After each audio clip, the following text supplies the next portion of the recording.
God, I love a good cry, whether it's from watching a super bleak movie about the doomed future of mankind or simply thinking about Scott Tailford's sentence structure. I find myself intrinsically drawn to things that move me. And there have been many a video game which has reduced my mountainous manliness to a shivering pool of weepy yogurt. With the rise of cinematic titles, it's never been easier to squeeze out that salty juice. Oh, from your eyes, come on, stay with me. So here today, let's take a look at the games which destroyed our emotions more than an ex-girlfriend who's sleeping with your brother who just killed your dog who just survived very expensive surgery. With this in mind, I'm Jules of WhatCulture.com and this is the 10 most heart-wrenching moments in gaming. Number 10. John Marston's death. Right, so this was clearly going to be on the list as I've talked about this bad boy biting the big one so many times before, but it's because I've spoken a lot about it that it enters so highly. That said, it cannot be denied the emotional rollercoaster the last moments of Red Dead Redemption take you on. You really do just believe that John can pull through. He's done everything possible to make amends, and we've carved out a legend of the West in his quick shooting actions.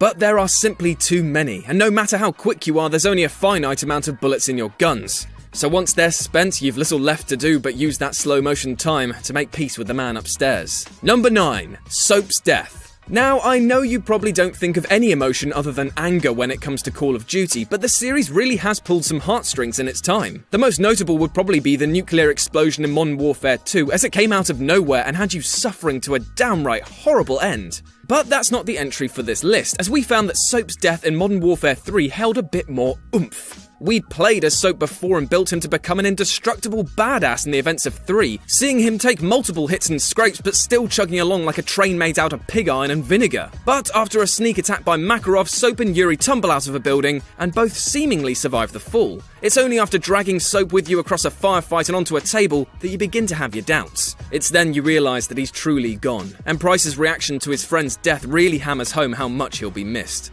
Number 8. Arkham City ending. Arkham City was an absolute blast. A free-roaming romp through a fantastically realised world full of ne'er-do-wells that let us take control of the muscle unit Batman as he sought to punch and kick people's faces to the other side of their heads. But a hero is only as good as his villain, which in this case is a decrepit and death-riddled Joker. Okay, so on paper that sounds bad because the thought of Batman beating the infirm to a pulp just really doesn't sit well. But as per usual, the Clown Prince of Koth has a few tricks up his sleeve. Throughout the game, we're seeking a cure to the infected blood Joker kindly dosed us with, and upon finding it, Batman returns to confront his arch-nemesis. A scuffle ensues, and in the fracas, Joker smashes the vial which Batman was willingly going to offer him. With a final and memorable response, Joker finally succumbs to the sickness, and in all honesty, it's stunning. We've been told that this is the rivalry of the ages, and it's finally over. It's a confusing and emotional ending which leaves you feeling somewhat empty and saddened by the death of a madman, which is all the more testament to the storytelling of this series.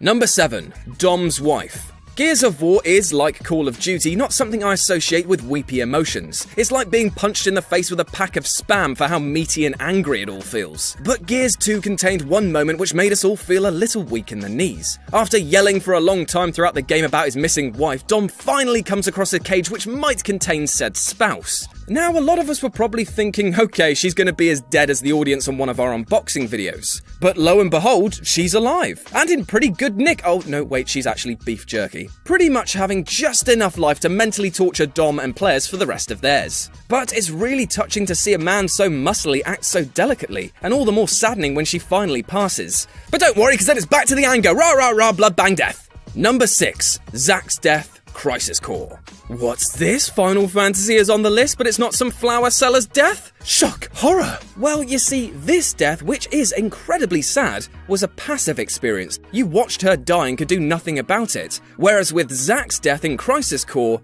well, that's another story. Crisis Core may have come out a long time after Final Fantasy VII, but the way it explained Zack's story as well as introducing Cloud was perfect.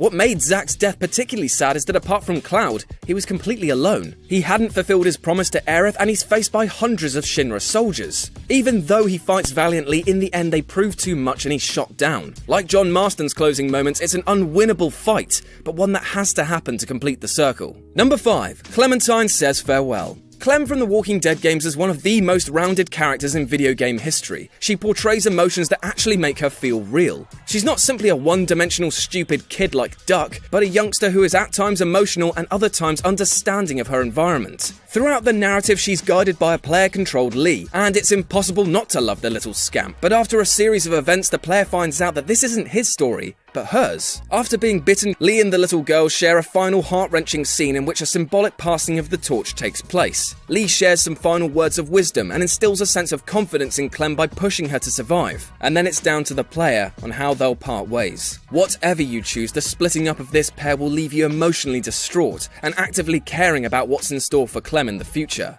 And that's good storytelling. Number 4. Suicide Mission.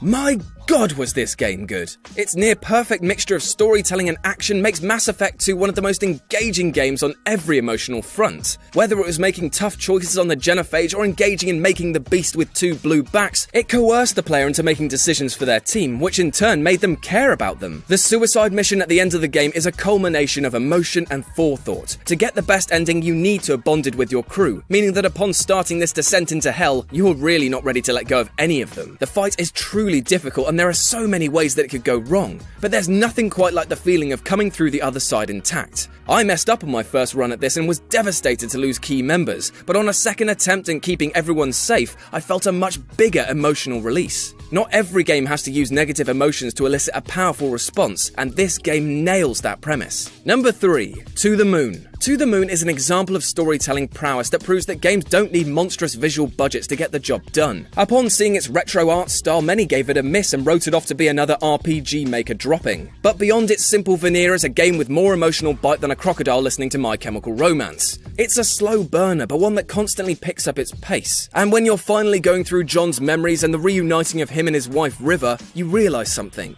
None of this is real. The events you've just witnessed are all a simulation, merely just the throes of a dying man being experimented on by scientists going through his memories. And you know what? There's a sense of peace to be found in this. No matter what bonds you make with the people in John's life, it hits you at the end that they were all just part of a simulation to give him a happy thought before he dies. Number 2, Agro's death. One of the many things that Shadow of the Colossus does well is that it truly makes you feel isolated. The only companion you have through this adventure is your faithful horse Agro, and the silent bond between you two grows ever more as he helps you to fulfill your enormous quest. You may not use him in every battle against the Colossi, but he's always there for you at your beck and call. And as such, when he's taken from you, it's like a punch to the chest. As you're travelling across a bridge, it begins to collapse, and in a bid to save you, Agro throws you to safety on the other side. As Wanda rushes to the edge, Agro can be seen falling to the waters below you. Now, while it infers that Agro does survive in the ending scene, it doesn't take away the gut punch of losing such a dear friend. And number 1, that dragon, Cancer. Cancer is an awful disease. I've lost family members to it, and I bet you don't need to look far amongst your friends and relatives to find somebody who's also been affected by it. Now, I make a lot of jokes about a lot of things on these lists, but the ongoing suffering of a fellow human just isn't funny, especially when that's happening to a child. This is the premise of That Dragon, Cancer, an autobiographical game which tells the story of Joel, who's been diagnosed with terminal cancer, and he's 4 years old. And through the narrative, we experience the highs and lows of a family beset with this heartbreaking situation. I can't really speak much on the game because its story is the reason to play it, but needless to say that this point-and-click title is a visceral experience. Now, some of you out there might think why I would recommend this title if it's so depressing, but it's something I feel deserves to be witnessed. It's powerful, difficult material, but it's a game which will give you a greater reverence for life by playing it. And that's our list. Sorry to leave it on such a somber note, but if you have any more emotional moments you'd like to share with us, then you can do so in the comment section below. And if you want to share your thoughts with me, you can do so here and here. As always, if you enjoyed the video, then like, share, and subscribe for more. I've been Jules for WhatCulture.com, and I'll speak to you soon.